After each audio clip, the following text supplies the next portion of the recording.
ও sheet, ল্যাপটপটা open হচ্ছে না তো। হে ভগবান, এখন আমি কি করব? আমার যত দরকারি সব ডকুমেন্টস, ইম্পর্টেন্ট ডকুমেন্টসগুলো সব এই ল্যাপটপের মধ্যে রয়েছে। আর আমি যদি এই ল্যাপটপের থেকে ডকুমেন্টসগুলো 2 মিনিটের মধ্যে ক্লায়েন্টকে সাবমিট না করতে পারি, আমাদের কোম্পানিতে বিশাল বড় একটা লস হয়ে যাবে। কি করব আমি এখন? এখনো ছোট দিদিমণির ঘরের কাজ করে দাদাবাবুকে ঘোল খাওয়াতে যেতে হবে। কিন্তু দিদিমণিকে দেখে এরকম চিন্তিত মনে হচ্ছে কেন? কোনো সমস্যায় পড়লো নাকি? দিদিমণি, তুমি কি কোনো সমস্যায় পড়েছো? হাতে লটপটটা নিয়ে দেখতে পাচ্ছি অনেকক্ষণ ধরে দাঁড়িয়ে আছো। কোনো সমস্যা? তাহলে আমাকে বলো। ঠিক মতো একটা ল্যাপটপ উচ্চারণ করতে পারিস না, মূর্খ কোথাকার। তুই আবার আমার ল্যাপটপটা ঠিক করে দিবি? মাইন্ড ইওর ল্যাঙ্গুয়েজ দিদিমণি। Don't underestimate A power of কাজের মেয়ে, তাও আবার টিভি সিরিয়ালে।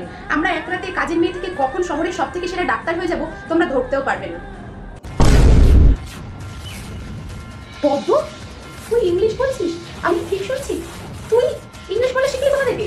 পদ্ম কি পারবে দিদিমণির ল্যাপটপ ঠিক করতে? আসছে নেক্সট